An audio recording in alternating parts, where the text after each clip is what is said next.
Mari kita siapkan hati kita. Kita membuka Yakobus pasal 5 ayat 1 sampai dengan ayat 6. Yakobus pasal yang kelima ayat 1 sampai dengan ayat 6. Saya mau bacakan bersama dengan saudara. Sudah dapat? Mari.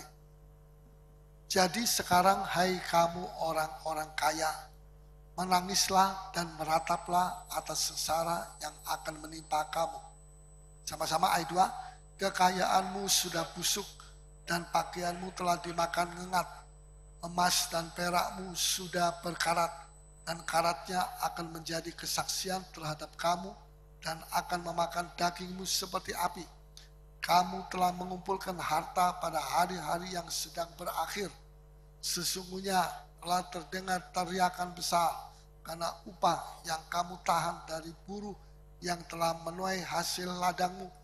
Dan telah sampai ke telinga Tuhan semesta alam keluhan mereka yang menyabit panenmu. Dalam kemewahan kamu telah hidup dan berfoya-foya di bumi. Kamu telah memuaskan hatimu sama seperti pada hari penyembelihan. Kamu telah menghukum bahkan membunuh orang yang benar. Dan ia tidak dapat melawan kamu. Sekian. Saudara, memang kalau kita mau pergi ke gereja itu banyak halangan. Ya atau ya?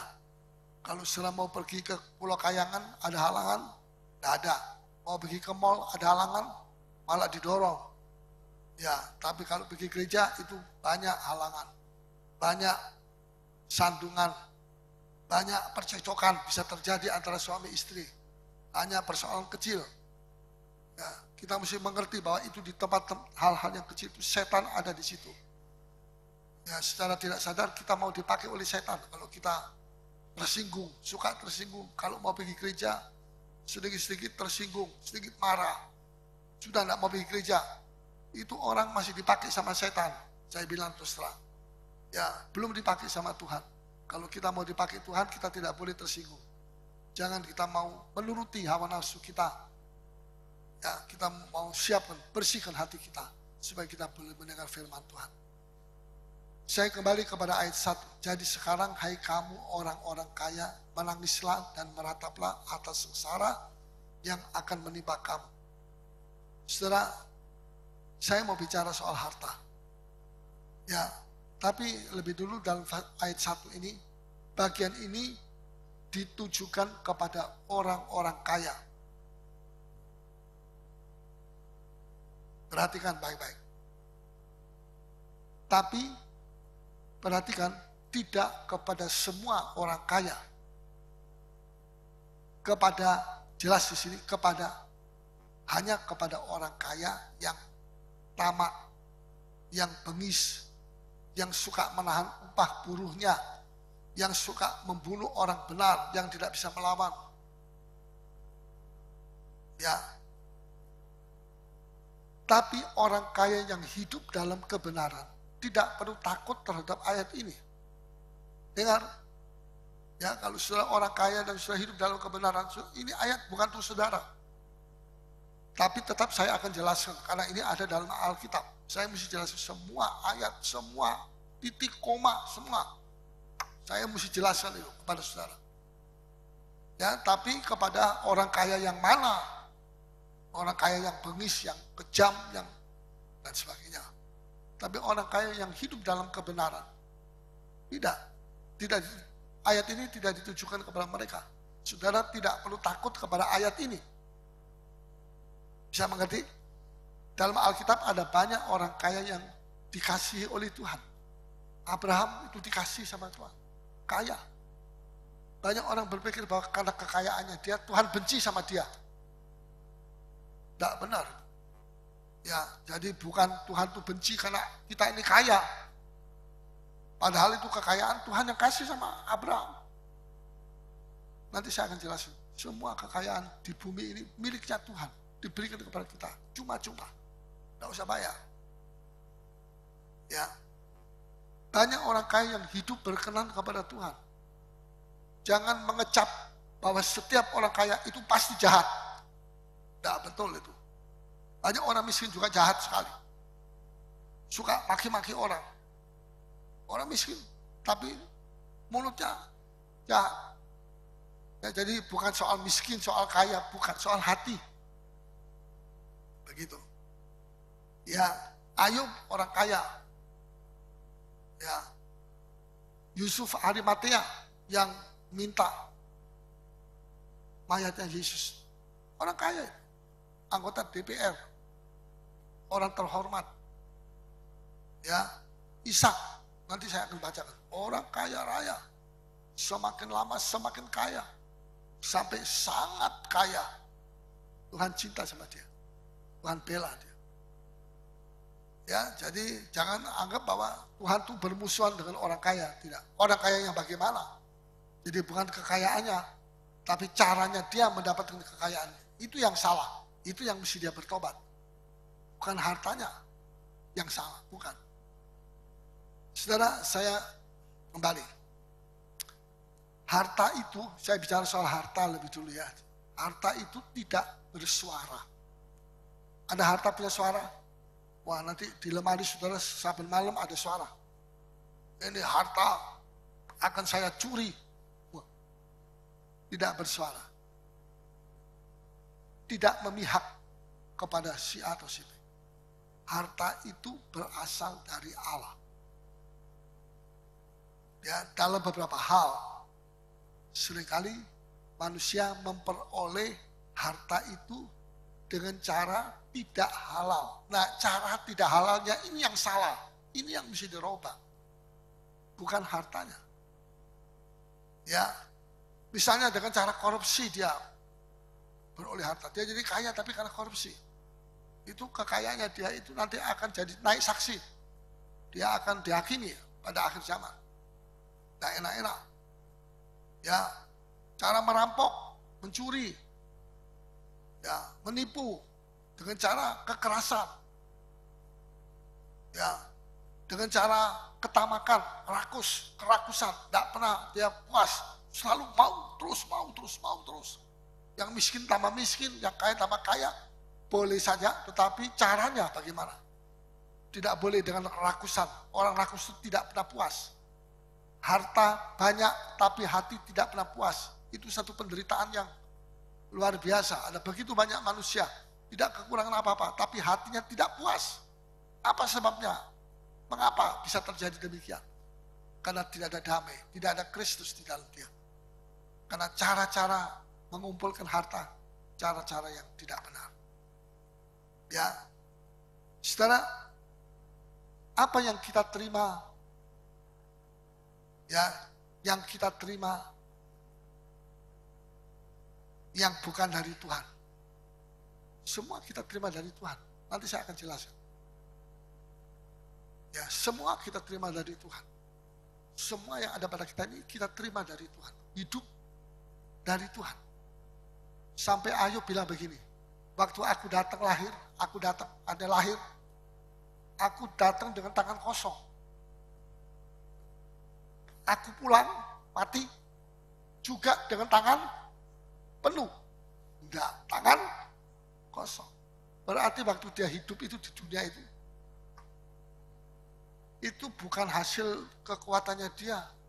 Tangannya dia bisa meraup semua kekayaan. semua yang dia miliki itu dia terima dari Tuhan. Bisa mengerti? Saya datang tangan kosong, tidak bawa apa-apa. Saya mati juga tangan kosong. Tapi kok saya bisa hidup, bisa punya ini, itu, dan sebagainya. Saya terima dari Tuhan. Ya, sehingga Ayub bilang, apa yang saya tidak terima dari Tuhan? Kalau saya tidak terima dari Tuhan, saya mati. Lahir, mati. Tangan kosong. Aku datang dengan tangan kosong.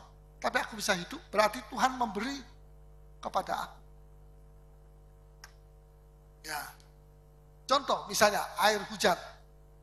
Air hujan itu membuat tanah jadi subur. Ya. Air hujan itu berasal dari siapa? Siapa? Pam? Para pam? Tidak. Itu berasal dari Tuhan. Ya. Ada yang namanya hujan buatan.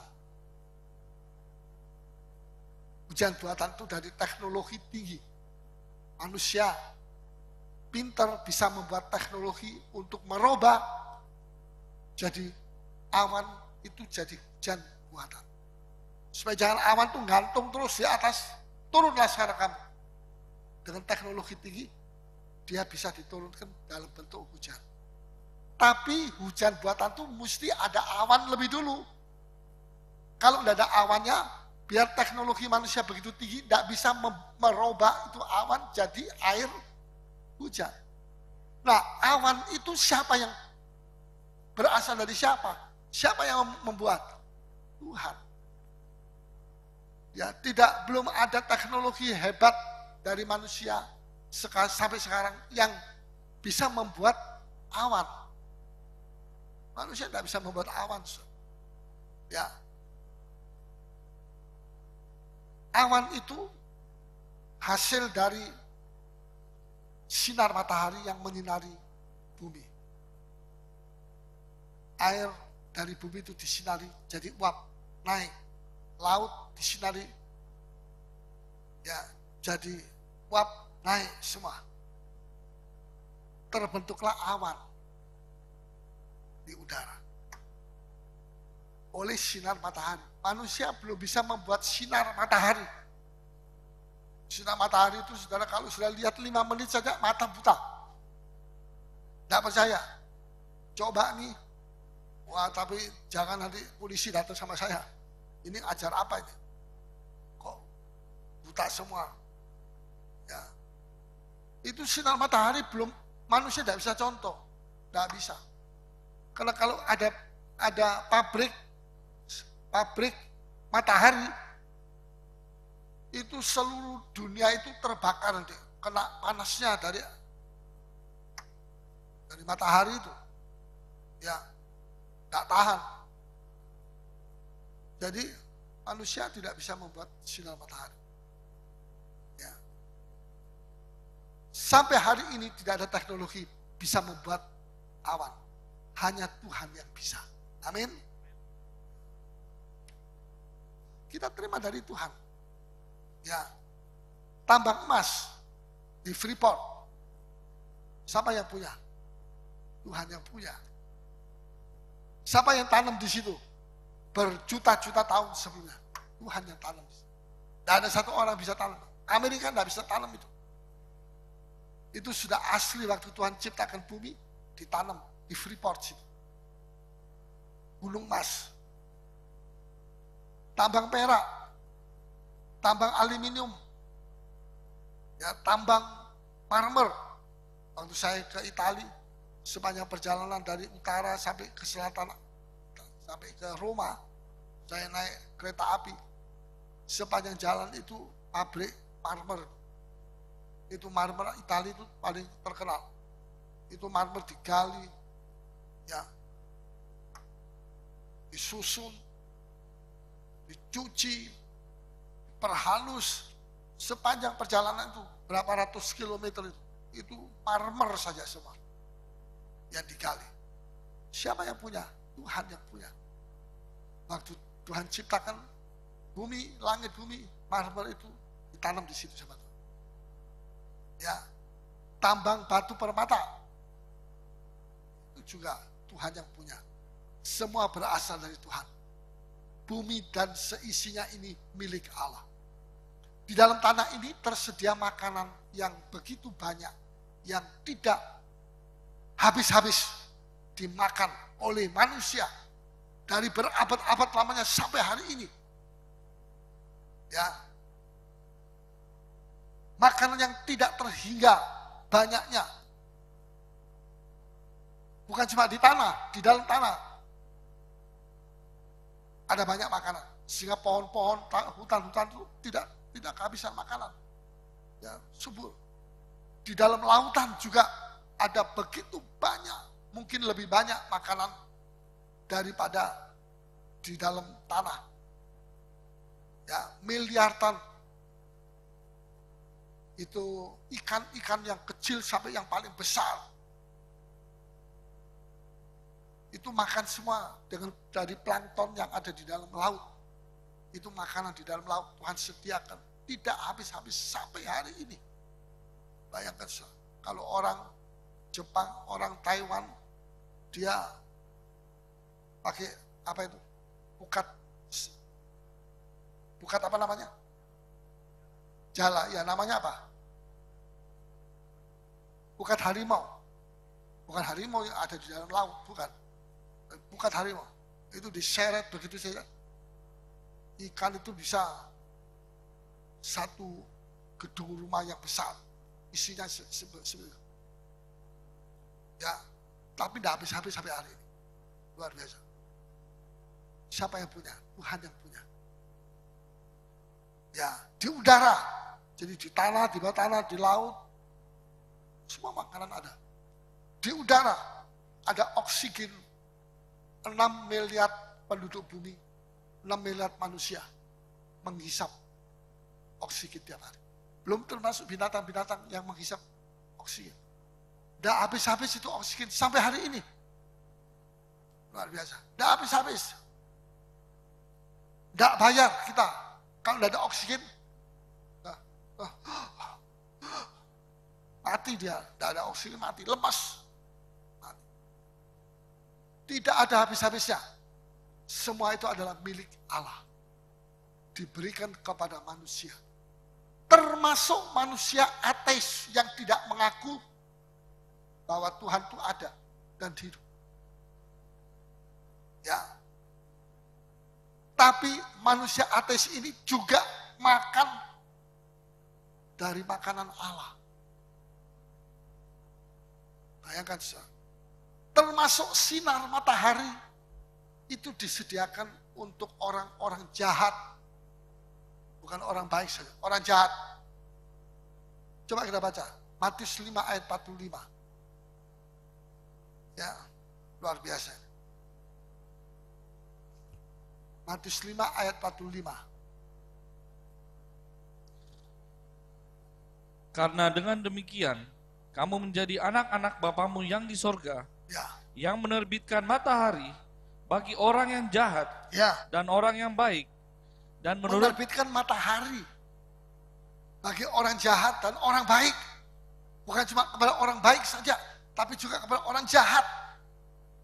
Bayangkan saudara, kalau kita jadi Tuhan, kita tidak mau terbitkan matahari untuk orang jahat, biar orang jahat mati semua. Tapi Tuhan itu memberikan juga kepada orang jahat dan orang baik. Terus? Dan menurunkan hujan Ya. bagi orang benar dan Ya. orang yang tidak benar. Orang tidak benar juga dapat hujan, dapat jatah dari Tuhan. Luar biasa. Tuhan tuh hatinya begitu. Ya, terus sudah? Ya, sungguh. Saya bilang terus terang, orang ateis itu tidak tahu malu. Mereka tidak percaya bahwa Tuhan itu ada. Tapi mereka makan makanannya dari Tuhan. Minum air hujan, minumannya Tuhan. Ya, pakai batu-batu, permata, apa macam-macam. Itu dari tambangnya Tuhan. Tuhan yang punya. Tapi mereka tidak mau mengakui bahwa Allah itu ada. Apalagi menyembah kepada Tuhan. Mereka tidak mau. Tapi mereka makan dari makanan Allah. Ya, saya bilang tidak tahu malu. Manusia itu tidak tahu malu. Mestinya manusia itu menyembah kepada Tuhan. Bersyukur tiap hari. Tuhan sediakan. Nah, saya kembali kepada ayat 1. Tadi saya jelaskan, bagian ini ditujukan kepada orang kaya yang tidak bertobat. Ya, mari kita akan periksa. Ini adalah perhatian Tuhan. Kalau Tuhan menulis kepada orang-orang kaya, ini bukan maksudnya Tuhan main pukul sama orang kaya, main tinju sama orang kaya. Tapi ini adalah perhatian Tuhan untuk orang kaya. Tuhan memberikan perhatian dalam bentuk ayat-ayat firman Tuhan. Ya, bukan untuk memojokkan orang kaya, tidak. Tapi Tuhan mengasihi orang kaya seperti mengasihi kepada orang miskin. Ya. Sekarang pertanyaannya, saya mau memberikan pertanyaan. Kita ini hidup pada zaman apa? Kita mesti tahu lebih dulu. Hidup pada zaman apa? Siapa tahu? Kita hidup pada zaman di mana apa? Pada hari-hari yang sedang baca ayat 3 bagian B. Kamu telah mengumpulkan harta. Kamu telah mengumpulkan harta. Ayat 3b, Yakobus 5 ayat 3b. Kamu telah mengumpulkan harta ya, pada hari-hari yang sedang berakhir. Kapan kamu mengumpulkan harta? Kapan? Pada hari-hari yang sedang berakhir. Hari-hari apa? Hari-hari yang jahat. Zaman akhir. Yang sedang berakhir. Ternyata hari-hari yang jahat ini ini seperti satu proses, sedang menuju kepada akhir. Ya, Tuhan tidak membiarkan hari-hari yang jahat ini berlangsung terus tanpa ada ujungnya, tanpa ada titik stop sampai di sini. Hari-hari yang jahat tidak lagi boleh terus stop sampai di sini. Itu sedang Tuhan kerjakan. Dan untuk stop, untuk berhenti itu merupakan satu proses. Tidak dalam tempo satu hari berhenti. Sudah. Kalau satu hari Tuhan bilang berhenti, semua manusia semua masuk neraka. Tidak ada kesempatan untuk mereka bertobat. Bisa mengerti? Ya, sudah. Nanti kalau antikris datang setelah kita diangkat hidup-hidup, kedatangan Yesus yang kedua kali. Terus zaman antikris 3,5 tahun. Zaman antikris 3,5 tahun itu tidak ada Roh Kudus di dunia. Tidak ada Roh Kudus lagi. Roh Kudus sudah diambil. Roh Kudus keluar dari dunia ini bersama-sama dengan orang-orang kudus mempelai Tuhan yang diangkat. Dan saudara, sulit sekali untuk kita bisa mengerti bahwa nanti pada zaman 3,5 tahun itu ada orang yang bertobat. Hampir tidak pernah ada itu.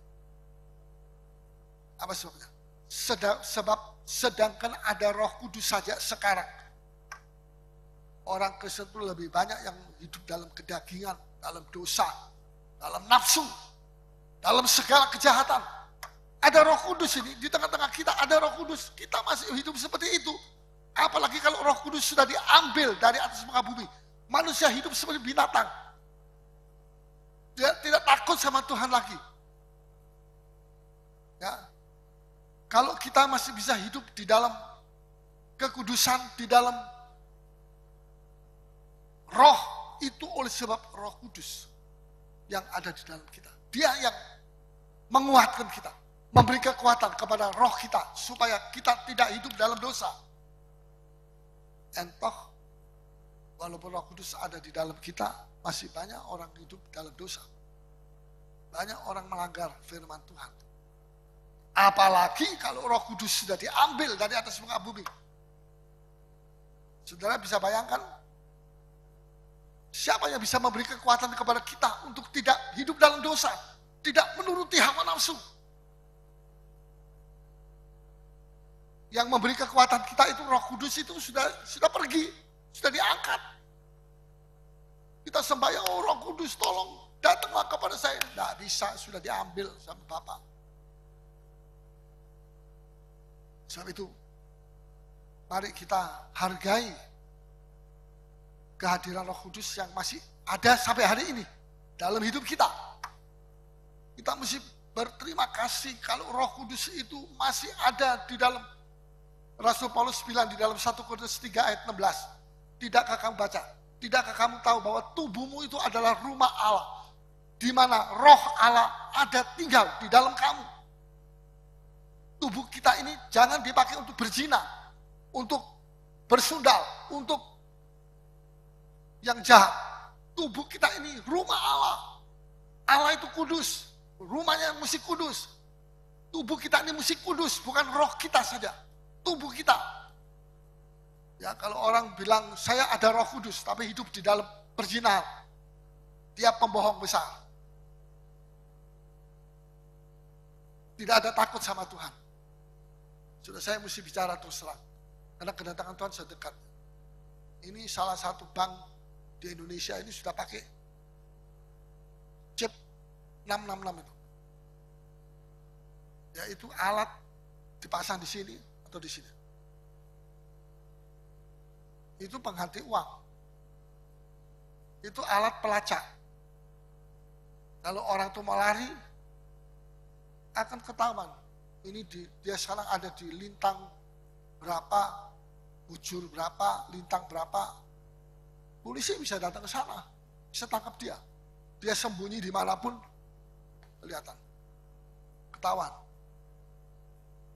Ya. Mencuri, terus lari, ketahuan. Di mana dia salah.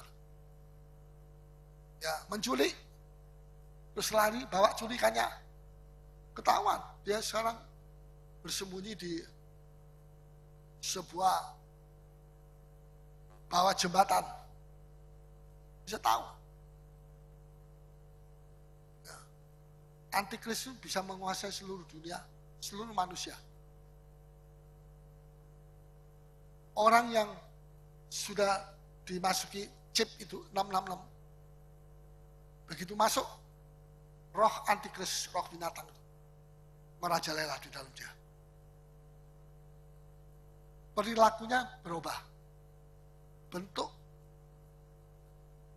badannya juga bisa berubah.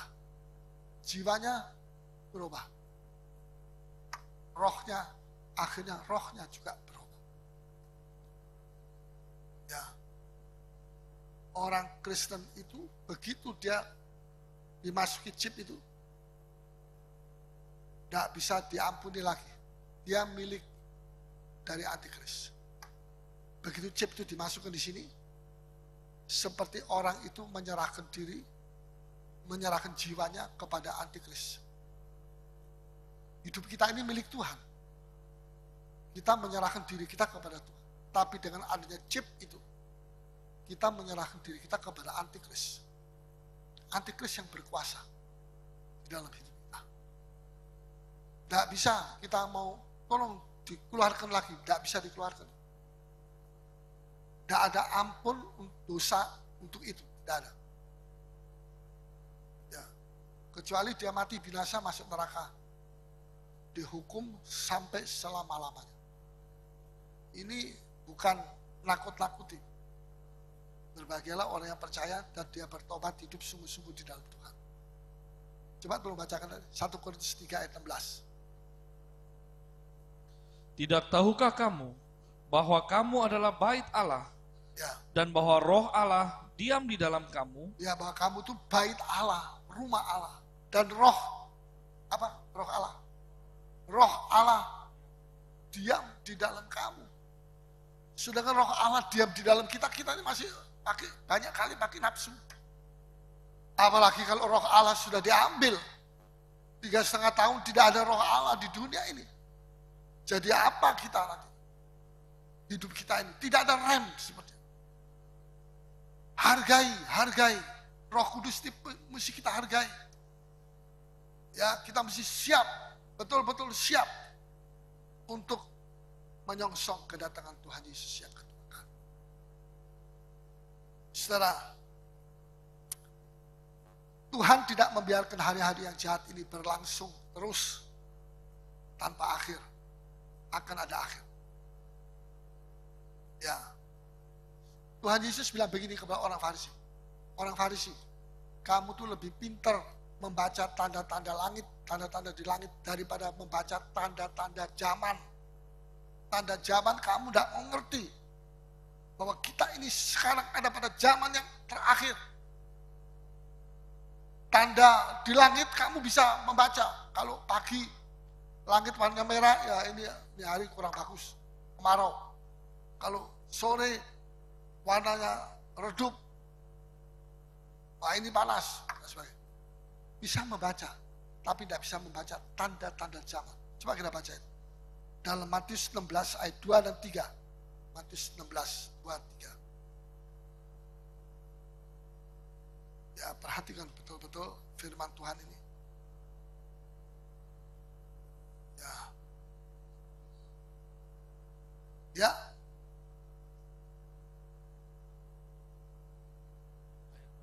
Matius 16, 2, 3.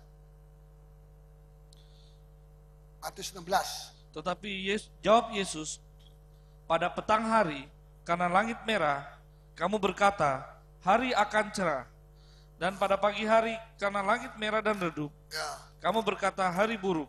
Ya. Rupa langit kamu tahu Rupa membedakannya, langit kamu tahu membedakannya. tetapi tanda-tanda zaman tidak. Tanda-tanda zaman tidak. Orang Farisi itu buta mata rohaninya. Padahal mereka itu tinggalnya di dalam bait Allah, mengajar kepada umat Israel. Tapi mereka buta mata rohani mereka. Ya, setelah orang Farisi, jangan kita tiru. Kita hidup dengan baik-baik. Pada hari-hari yang sedang berakhir. Saya kembali Yakobus 5 ayat 3b. Kamu telah mengumpulkan harta pada hari-hari yang sedang berakhir. Hari-hari yang sedang berakhir. Katakan sama-sama. Hari-hari yang sedang berakhir. Lagi lebih keras. Hari-hari. Ya. Apa itu? Hari-hari zaman yang sedang berakhir. Itulah satu zaman di mana tidak akan ada lagi penundaan. Tidak ada waktu lagi untuk kita bertobat. Tidak ada penundaan. Ya, semua penundaan hari untuk kita lahir baru. Hari untuk kita menjadi manusia baru. Tidak ada. Coba kita mau baca.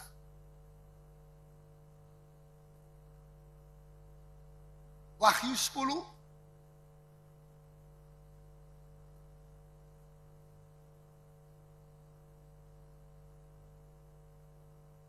ayat yang ke-6. Ya. Dan ia bersumpah demi dia. Dan ia bersumpah demi dia yang hidup sampai selama-lamanya. Selama-lamanya terus. Yang telah menciptakan langit dan segala isinya. Ya. Dan bumi dan segala isinya. Ya. Dan laut dan segala isinya. Terus, katanya, tidak akan ada penundaan lagi. Tidak akan ada penundaan lagi. Ini yang ngomong bukan pendeta Paulus. Ini yang ngomong Alkitab. Firman Tuhan. Tidak bisa keliru. Pendeta Paulus ngomong bisa keliru. Firman Tuhan tidak bisa keliru. Tidak akan ada penundaan lagi. Jadi kalau sudah minta Tuhan, saya minta waktu sedikit lagi. Sedikit saja, sedikit. Tidak. Ya, tidak ada penundaan. Ini Bible bilang. Kejam? Tidak. Sekarang ini Tuhan memberikan penundaan-penundaan. Tuhan Yesus belum datang. Malah diolok. Sejak saya jadi sekolah minggu, saya sudah diajar sama ibu guru. Yesus akan datang kedua kali. Mengangkat kita. Mana sampai sekarang tidak jadi. Tidak datang. Cancel terus. Delay terus. Malah dicemoohkan Tuhan. Dikasih penundaan hari. Dicemoohkan oleh mereka. Diolok-olok Tuhan. Manusia itu tidak pernah terima kasih. Jahat. Ya, jangan kita meniru mereka. Kita mesti bersyukur kalau kita masih, Yesus belum datang kedua kali. Ini berarti masih ada waktu sedikit, penundaan sedikit untuk kita membetulkan apa yang perlu dibetulkan. Ya, lebih sungguh-sungguh, lebih berapi-api, lebih menyala-nyala buat Tuhan. Siapa orang Kristen yang akan diangkat? Orang Kristen yang penuh Roh Kudus, yang menyala-nyala. Orang Kristen yang suam-suam kuku itu sudah jelas itu, ditinggalkan. Ya, jangan sudah jadi orang Kristen yang suam-suam kuku. Begitu duduk terus ngantuk. Langsung sudah ngantuk. Ya, jangan. Nanti sudah ngantuk, sudah tidur, Tuhan Yesus datang. Sudah ketinggalan. Ya. Di sini jelas sekali. Zaman yang sedang berakhir itu adalah zaman yang bukan cuma sudah tidak ada lagi penundaan, tapi zaman yang penuh dengan penderitaan. 3,5 tahun itu penuh penderitaan, di mana sebelumnya tidak pernah terjadi penderitaan seperti itu, dan sesudahnya tidak pernah akan terjadi lagi penderitaan seperti itu. Bukan penundaan, penderitaan. Ya. Itu zaman adalah zaman yang penuh dengan penderitaan, di mana sebelumnya itu tidak pernah terjadi penderitaan seperti itu beratnya. Dan sesudahnya itu tidak pernah terjadi lagi penderitaan seperti itu. Itu penderitaan yang satu-satunya pernah terjadi sejak bumi ada. Itulah penderitaan zaman Antikris. Kalau saudara mau selamat, saudara mesti menebus dengan pedang, potong, dipancung. Darahnya muncrat. Saudara mesti mengorbankan darah saudara sendiri. Sekarang kita selamat karena darahnya Yesus. Tapi kalau kita tidak menghormati, tidak menghargai darahnya Yesus, darahnya kita sendiri nanti harus kita bayar dengan darah kita sendiri. Ya. Itu dalam salah satu ayat di dalam kitab Wahyu. Darahnya orang-orang yang ditebas mati itu seperti tingginya kang di mulut kuda. Mulut kuda itu kira-kira segini loh, tingginya sih. Kangnya itu di mulut kuda, kira-kira segini. Jadi kira-kira ada 1 meter lebih. Di dalam lembah. Itu darahnya manusia itu. Kalau dalam lembah tidak bisa keluar. Itu terkumpul setinggi kang di mulut kuda. Bayangkan berapa juta orang yang mati pada hari itu, pada saat itu, pada zaman itu. Ya, ini zaman Antikris. Saudara, kesempatan untuk memperbaiki diri masih ada. Kesempatan untuk bertobat. Kesempatan untuk siap. Siap apa? Siap menyongsong kedatangan Yesus mempelai laki-laki sorga. Ya, ini kesempatan untuk kita mempersiapkan pakaian putih kita. Pakaian mempelai wanita. Supaya kalau Yesus datang, kita dijemput, kita tidak punya pakaian flek. Ada flek di sini, ada flek di sini, ada flek di situ. Kita malu nanti. Dan kita tidak boleh masuk di dalam perjamuan kawin anak domba kalau ada flek. Ya. Saudara, contoh misalnya saudara pergi ke satu pesta. Semua pesta itu syaratnya mesti pakai pakaian putih. Waktu saudara masuk,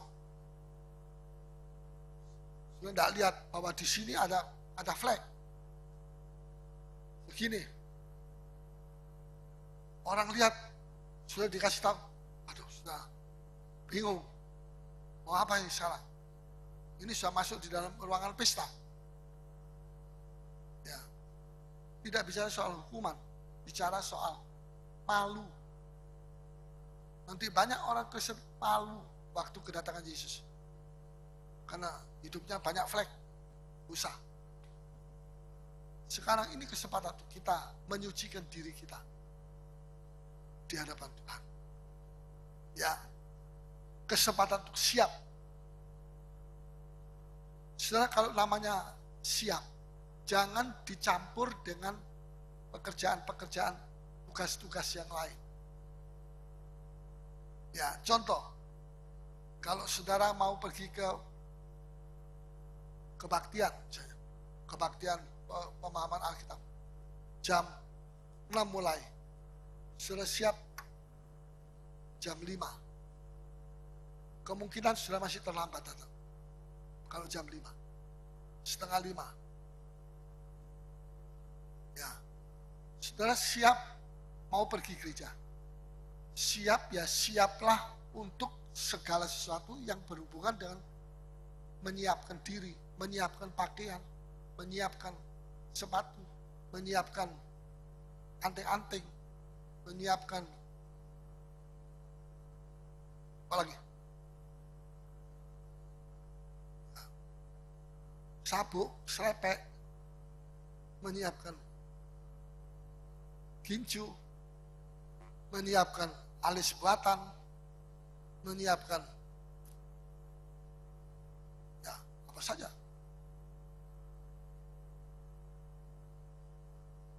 Jangan saudara menyiapkan makanan buat anak. Itu sebelumnya itu. Jangan dicampur. Menyiapkan termasuk membersihkan kamar. Nah dulu saya mau membersihkan kamar, kotor nih. Mau pergi gereja atau mau tinggal di kamar? Kalau mau pergi gereja, ya pergi gereja. Jangan menyiapkan kamar. Siapkan dirimu untuk pergi ke gereja. Jangan melakukan pekerjaan yang tidak ada hubungannya dengan mempersiapkan ini. Bisa mengerti? Sama kalau kita mempersiapkan hidup kita untuk menyongsong kedatangan Tuhan. Jangan kita campur dengan macam-macam. Dengan hidup dalam hawa nafsu. Hidup dalam dosa. Ini tidak ada kaitannya dengan kita mempersiapkan pakaian putih kita. Bukan pakaian putih kita beli di toko, tapi pakaian kebenaran. Hidup menurut kebenaran, menuruti kebenaran firman. Itu pakaian putih kita. Itu perbuatan benar dari orang-orang kudus. Kalau perbuatan kita benar dari orang-orang kudus, maka kita ini seperti sudah punya pakaian putih. Ya, pakaian putih. Linen putih. Yang tidak bisa dibeli di toko, tapi ini berasal dari Allah sendiri. Mari kita memfokuskan mempersiapkan diri kita untuk kedatangan Yesus yang kedua. Jangan campur-campur dengan segala banyak lain. Saudara tidak akan siap, betul nanti. Persiapan saudara separuh. Separuhnya diambil oleh ini. Macam-macam. Ngurus macam-macam. Ya. Jadi jangan sampai waktunya habis. Lanjut. Jadi saudara, saya ulangi lagi. Kalau Yesus belum datang sekarang, ini suatu anugerah yang Tuhan berikan kepada kita. Amin. Anugerah. Katakan anugerah. Kalau Yesus belum datang, masih di-delay, masih ditunda, ini adalah keras. Ini adalah jangan mengolok seperti tukang pengolok. Biasanya yang suka ngolok-ngolok itu Kristen tua. Maafkan ya kalau Kristen di sini ada Kristen tua, saya percaya sudah bertobat. Bukan Kristen tua yang masih belum bertobat. Wah, saya ini tahun 30 sudah jadi guru sekolah minggu sampai sekarang. Mana Yesus tidak datang-datang. Saya selalu khotbah kepada murid-murid, Tuhan Yesus mau datang. Tapi sampai sekarang Tuhan Yesus tidak datang. Jangan begitu. Kita malah mesti mengucap syukur. Ini anugerah. Tuhan belum datang, ini berarti kita masih diberikan waktu untuk memperbaiki. Diberikan kesempatan sedikit lagi untuk hidup dalam kekudusan. Ya, saudara, Apa yang kita mesti lakukan? Coba kita baca Lukas 17. Ini supaya kita mengerti. Kalau saudara baca Alkitab di rumah, saudara tidak mengerti toh. Makanya dibaca di sini. Kemudian dijelaskan, saya jelaskan. Sudah mengerti. Jadi untungnya banyak PA. Kalau tidak ada PA, saya sendiri dulu juga tidak mengerti. Kalau baca Alkitab di rumah, tidak ngerti. Dan waktu saya pergi ke PA, wah itu ayat-ayat keluar semua. Dijelaskan sama pendeta saya. Saya kagum. Pertama kali saya dengar pengajaran ini, saya bilang dalam hati saya, ini yang saya cari. Sudah lama saya cari pengajaran yang begini nih. Saya ini seperti orang Kristen tapi buta, tidak ngerti. Baca Alkitab ya tidak ngerti. Apa artinya ini? Aku nggak tahu.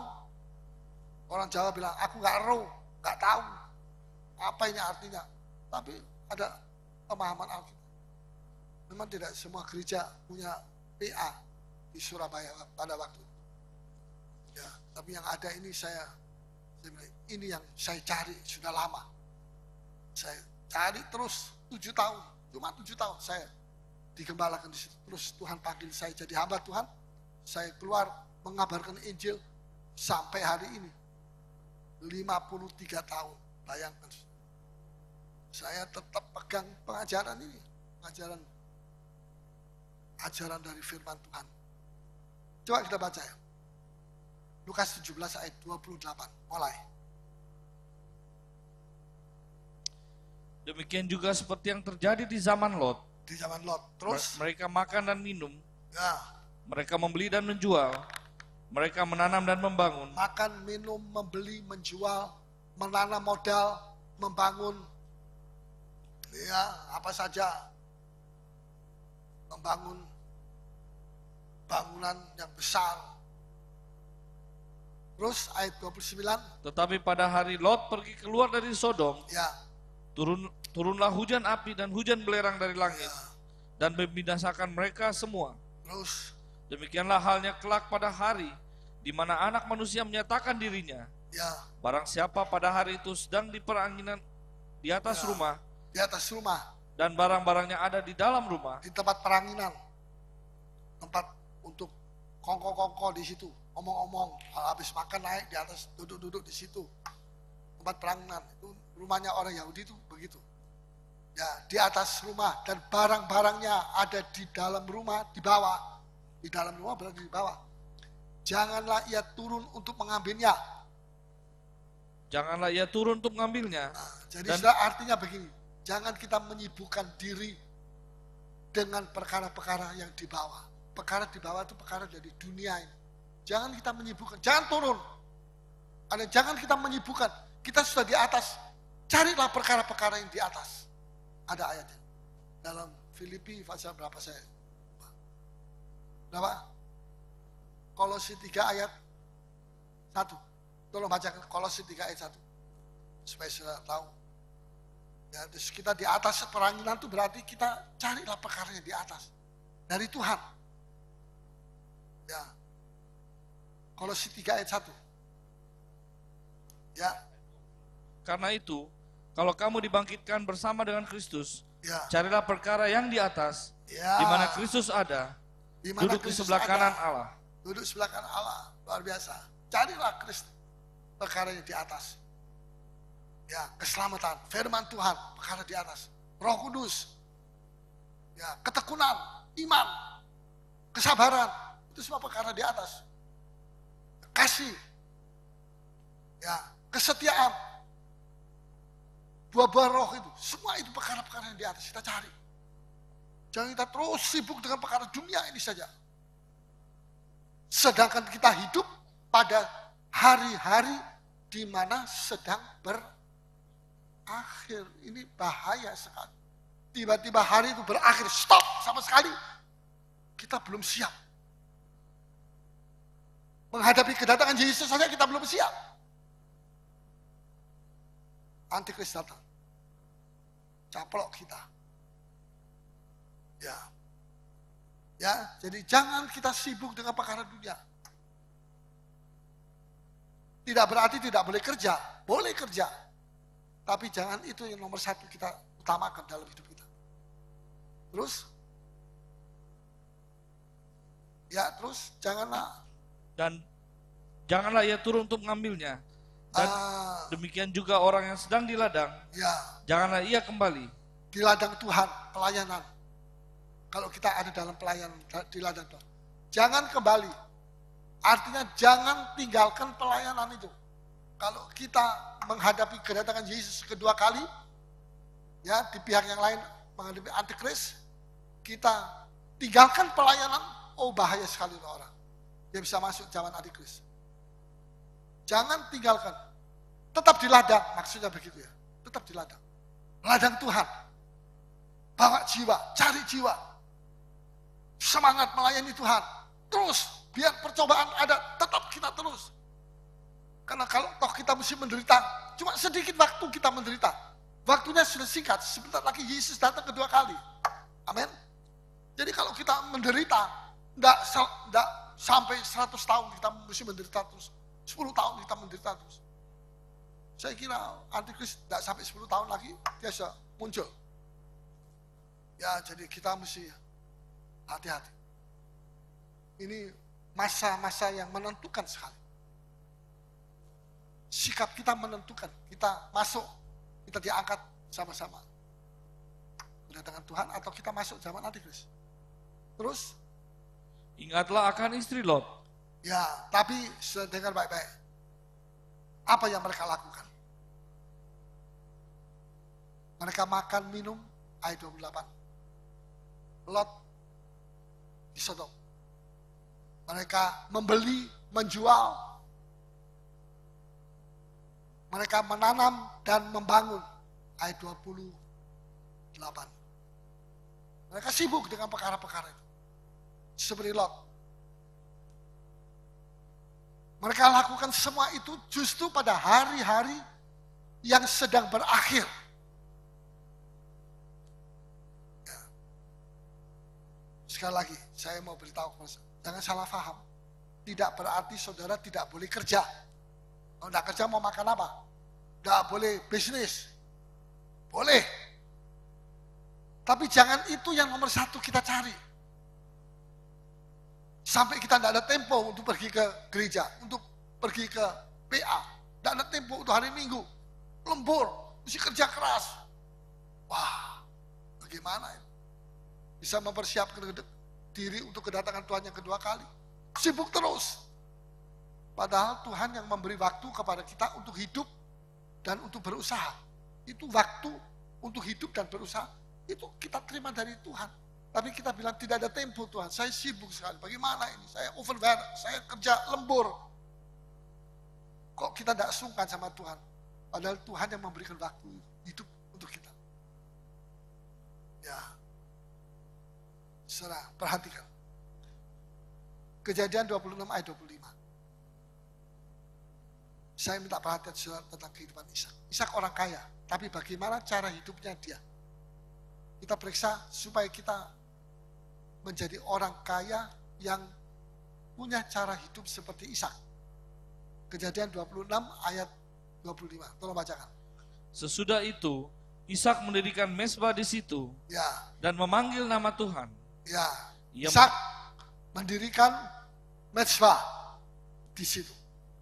Jadi kalau dia kemana saja dia pergi, terus dia mau berhenti di situ, pertama yang dia bangun apa? Mezbah. Untuk siapa? Tuhan. Jadi dia taruh Tuhan nomor berapa? 1. Terus, dan memanggil nama Tuhan. Terus, dia memasang kemahnya di situ. Yang kedua, apa yang dia pasang? Kemahnya. Apa itu kemah? Rumah tangganya. Nikahnya, pernikahannya dia. Itu kemah. Ya, dibela sama Tuhan. Istrinya juga mau diambil sama Abimelech, raja orang Filistin. Tapi Tuhan bilang, awas, kalau kamu berani ambil ini, kamu mati semua. Istri-istrimu semua akan aku habisi. Takut ya, kembalikan. Ya, yang kedua, rumah tangga. Yang ketiga, terus? Lalu hamba-hambanya menggali sumur di situ. Yang ketiga, sumur. Apa itu sumur? Bisnis. Itu air minum, itu mesti punya banyak. Kalau punya ternaknya Ishak itu, waduh, puluhan ribu. Jadi tiap hari dia mesti menyediakan air 10 ton mungkin dari sumur-sumur itu. Ini untuk bisnisnya. Nomor berapa? Nomor 3. Saudara pikir kalau bisnis saya taruh nomor 3, saya rugi. Saya tidak bisa jadi orang kaya. Betul? No, tidak. Ishak itu orang kaya, lebih kaya dari penduduk aslinya.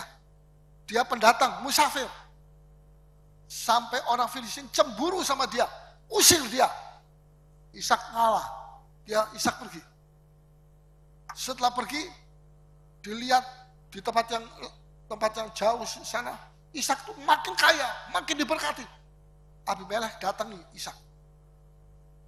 Musuhnya datang sama Ishak. Bukan Ishak datang kepada musuhnya. Musuhnya datang sama. Mau. Ishak bilang, ada apa kamu datang sini? Kamu tidak suka sama saya, toh? Saya kan kamu usir. Sekarang saya sudah pergi, kamu mau datang sini, mau apa lagi? Tidak, kami mau berdamai, kami mau bikin perjanjian. Karena kami melihat dengan mata kepala kami. Engkau disertai Tuhan, satu, dan kedua, engkau diberkati sama Tuhan.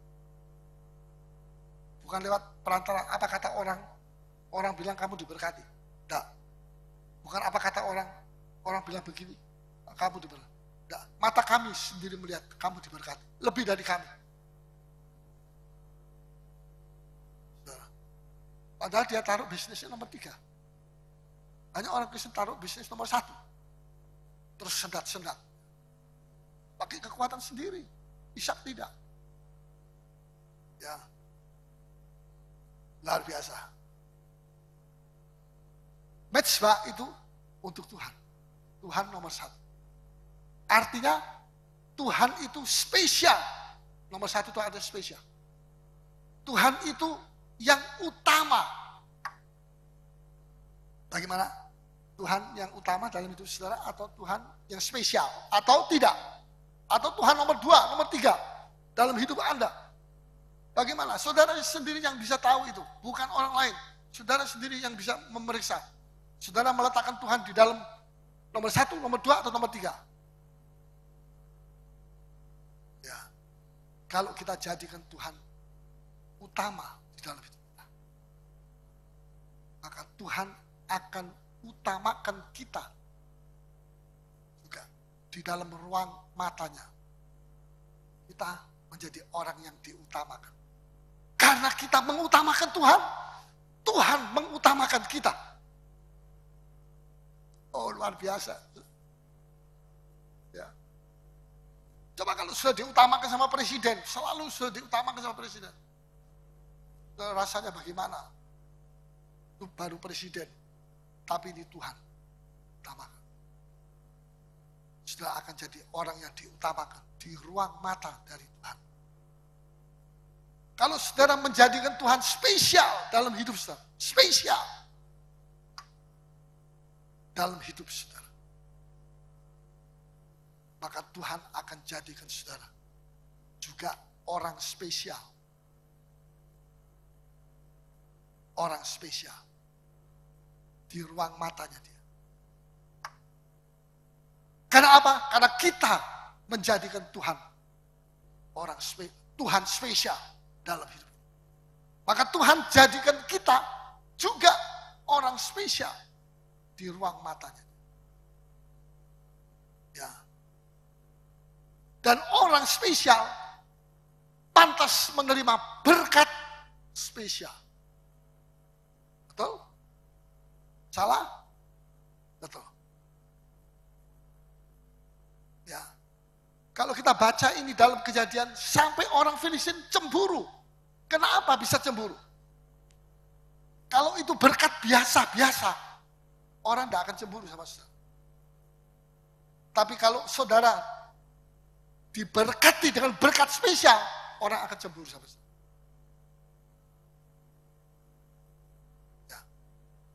Orang Filistin cemburu sama Ishak. Karena Ishak diberkati dengan berkat yang spesial. Dan dia menjadi orang yang spesial di mata Allah. Musuhnya cemburu. Saya bilang, berkat-berkat biasa itu tidak membuat orang cemburu. Kalau orang cemburu sama saudara, itu tanda bahwa saudara mendapat berkat spesial dari itu. Tapi hati-hati. Hati-hati.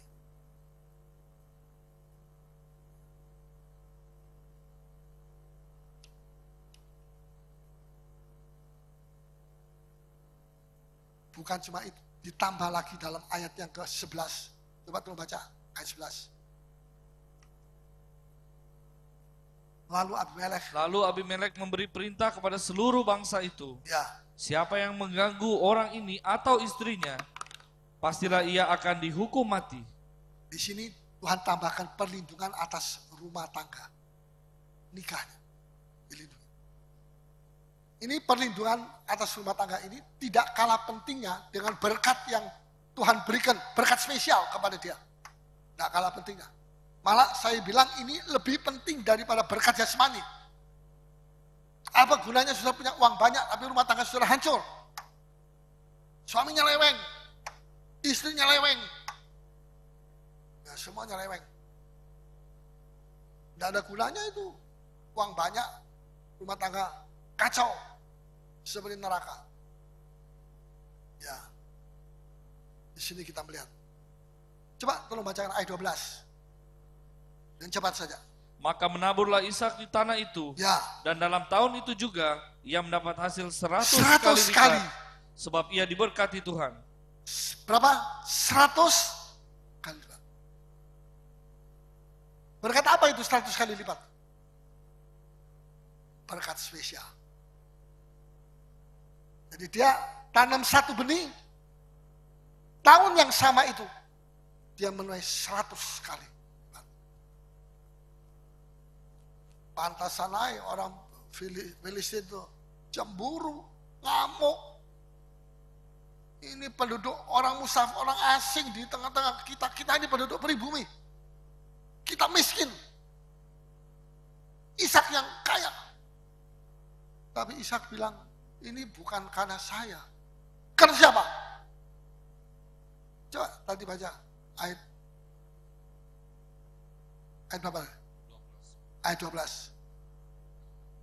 Maka menaburlah Ishak di tanah itu. Ya. Dan dalam tahun itu juga ia mendapat hasil 100 kali lipat. Ya, sebab ia diberkati Tuhan. Ini bukan kekuatan saya. Tapi saya diberkati spesial ini karena berkat. Diberkati. Berkat apa? Berkat spesial. Ayat 14. Ia mempunyai kumpulan kambing domba Ya. dan lembu sapi serta banyak anak buah. Iya, ini Sehingga- Ishak banyak sekali kekayaan. Terus sehingga orang Filistin itu cemburu Cemburu. kepadanya. sampai orang Filistin cemburu sama dia. Hatinya cemburu, mukanya cemberut. Ya, apalagi?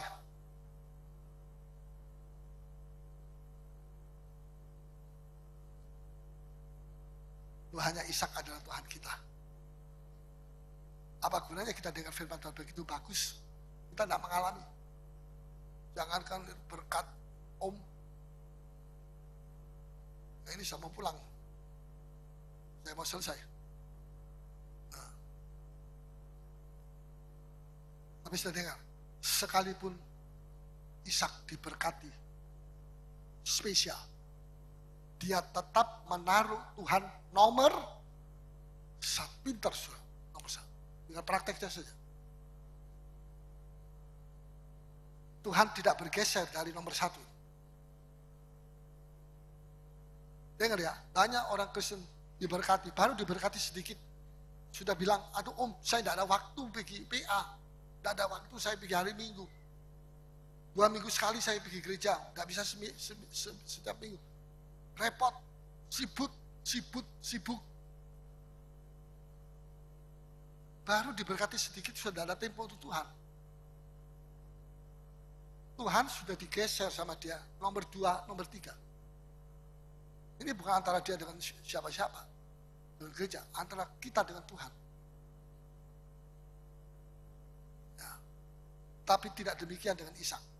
Tetap dia taruh Tuhan nomor satu. Ketika dia menjadi kaya. Coba tolong bacakan ayat 13. Dan orang itu menjadi kaya, Pasal 26. bahkan Terus? kian lama kian kaya, Jadi kaya, Ishak jadi kaya. Ishak jadi kian lama, kian kaya. Terus? sehingga ia menjadi sangat Sehingga kaya. dia menjadi sangat kaya. Kaya, kian lama, kian kaya. Sangat kaya. Pada waktu dia kaya, dia taruh Tuhan nomor satu dalam hidup. Pada waktu dia kian lama, kian kaya. Lebih dari kaya sudah. Kian lama, kian kaya. Dia tetap taruh Tuhan nomor satu. Dan ketika dia menjadi sangat kaya, tidak ada orang bisa menandingi dia. Raja Abimelekh, rajanya orang Filistin juga kalah kekayaannya dengan Ishak. Jadi Ishak itu sebenarnya raja. Sangat kaya. Tetap Tuhan tidak tergeser. Nomor satu. Ini hati yang begini Tuhan cari. Banyak orang Kristen pelin-pelan. Kalau sudah diberkati Tuhan, sudah mulai macam-macam dia. Yang ini kayak, yang itu kayak, yang macam-macam. Itu kesalahan pada diri kita lebih dulu. Dan ini kunci rahasianya. Dia tetap taruh Ishak, tetap taruh Tuhan nomor satu. Saudara.